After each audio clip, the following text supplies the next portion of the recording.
बिस्मिल्लाहिर्रहमानिर्रहीम। नाज़रीन कराम, मैं हूँ नूर हिरा और आप देख रहे हैं शाहसवार क्वाइट्स। नाज़रीन, आज मैं हाजिर हूँ आपके लिए एक ऐसी वीडियो लेकर जिसके बाद आप इस बात पर मुत्तफ़िक होंगे कि वाकई हमारे माशरे में ऐसा ही कुछ हो रहा है। अगर हम इस्लामी असूलों को ना अपनाएं तो हमारे साथ बुरा ही होता है। तो चलिए जाते हैं अब एक ऐसे सच्चे वाक़ये की तरफ। ये वाक़या माखूज़ है मेरे अपने भाई की ज़ुबानी, तो बयान करते हैं उसी के अल्फाज में। कुछ वक्त पहले एक दोस्त के वालिद ने मुझे घर बुलाया और कहने लगा, बेटा मेरी बेटी का फ़लाँ जगह से रिश्ता आया है और वो लोग माशाल्लाह अच्छे खाते पीते इज़्ज़तदार घराने के लोग हैं और वो लड़का आपकी पहचान का है। मुझे बताओ वो लड़का कैसा है? क्या मेरी बेटी के लिए वो लड़का बेहतर साबित होगा? मैंने लड़के का नाम सुना तो उसी वक्त नफ़ी में सर हिला दिया कि नहीं अंकल, वहाँ शादी मुझे मुनासिब नहीं लगती।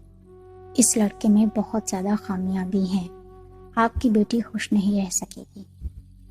अंकल ने मुस्कुरा कर कहा, ठीक है बेटा, बस यही मालूम करना था।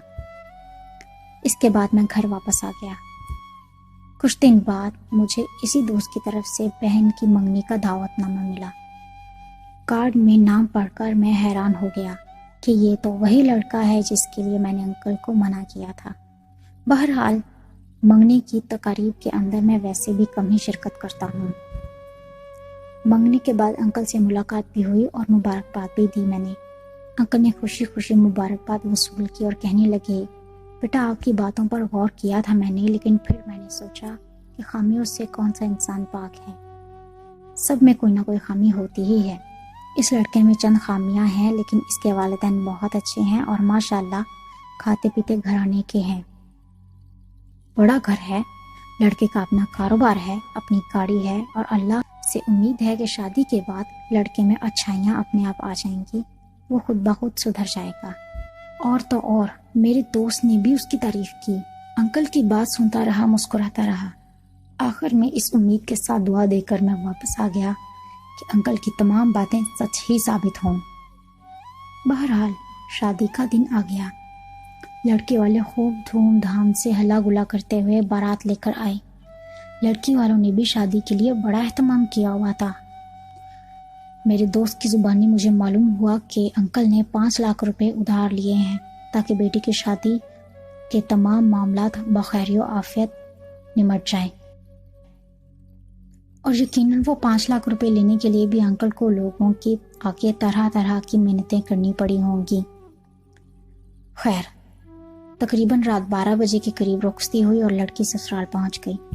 तकरीबन 14 से 15 माह के अरसे के बाद मुझे वो मेरा दोस्त मिला और उसकी ज़ुबानी मालूम हुआ कि उसकी बहन को तलाक हो चुकी है और वो एक नन्हा सा फूल अपने साथ लिए अपने घर इद्दत में बैठी है।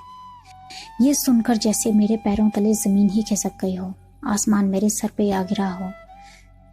मैंने ऑफिस से जल्दी जल्दी काम निपटाया और अपने दोस्त के घर जाने का सोच लिया। उसके घर पहुंचकर मैंने उसके वालिद साहब से मुलाकात की तो उन्होंने बताया कि उस लड़के की बाहर ख़वातीन के साथ ताल्लुक़ था, पूरी पूरी रात बाहर रहता था। मेरी बेटी वजह पूछती थी तो बुरी तरह छिड़क देता था, डांटता और गालियाँ भी देता था, बाज़-औक़ात मारता भी था। जब हालात हद से ज़्यादा ख़राब हुए तो मेरी बेटी ने सामने से जवाब देना शुरू किया और झगड़े मज़ीद बढ़ते गए और नतीजा तलाक की सूरत में निकला। मेरे पास उस वक्त कहने को अल्फाज नहीं थे। मेरा दोस्त भी मायूस सा चेहरा लिए एक कोने में बैठा था।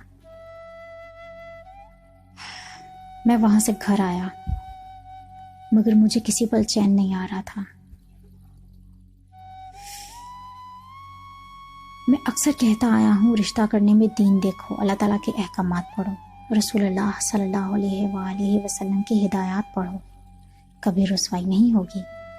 एक बेटी जिसको इतनी प्यार मोहब्बत से पाल पोस कर बड़ा किया, हमेशा से उसके नाज और नखरे उठाए اور ایک پل میں بغیر سوچے سمجھے کسی مالدار جانور کے کھوٹے سے باندھ دیا کہ پیسے والا ہے، بیٹی خوش رہے گی، تو کیا گارنٹی ہے کہ وہ پیسہ اس کی خوشیاں لا دے گا؟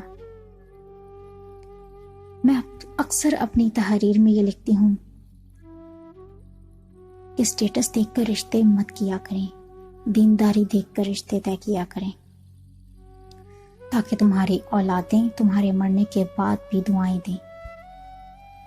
اور اگر ہم اسی طرح ہائی اسٹیٹس، اچھی پوسٹ، اپنا بزنس، اپنی گاڑی، بڑا گھر، کھاتے پیتے گھرانے والی باتیں کرتے رہے تو پاکستان میں طلاق کی شرح کس قدر تیزی سے بڑھ جائے گی، گھروں کے گھر اجڑ جائیں گے۔ میں کہتی ہوں یہ میاں بیوی کی بربادی نہیں، نسلوں کی بربادی ہے، کیونکہ وہ دونوں تو طلاق لے کر الگ ہو جائیں گے، لیکن ان کے جو بچے ہوں گے انہیں یا تو ماں کا پیار ملے گا یا باپ کا۔ یہ بھی ہو سکتا ہے کہ ماں دوسری شادی کر لے اور اس طرح مزید بچے پیدا ہوں اور پھر ان کو ماں اور باپ دونوں کا پیار نہ مل سکے۔ لہٰذا رشتے کرنے میں دین دیکھو، اخلاق دیکھو، رشتے کرنے میں اللہ تعالیٰ کے احکامات پڑھو، رسول اللہ صلی اللہ علیہ وآلہ وسلم کی ہدایات پڑھو۔ پھر بھی سمجھ نہ آئے تو سب سے بہترین حل استخارہ ہے، اللہ تعالیٰ سے مشورہ کر لیجئے۔ امید ہے آج کی اس ویڈیو سے آپ کچھ نہ کچھ سبق ضرور حاصل کریں گے اور اپنے اندر موجود کسی نہ کسی خامی کو ضرور تلاش کر کے اسے ختم کرنے کی کوشش کریں گے۔ آخر میں آپ سب سے میں ریکویسٹ کرتی ہوں کہ اگر آپ نئے ہیں تو ہمارے چینل کو سبسکرائب کیجیے اور ساتھ ہی بیل آئیکن کو بھی پریس کیجیے تاکہ ہماری نئی آنے والی ویڈیوز سب سے پہلے آپ کو مل سکیں۔ میں ملوں گی آپ کو میری نئی ویڈیو کے ساتھ، تب تک کے لیے اپنا بہت سارا خیال رکھیے گا۔ اللہ حافظ۔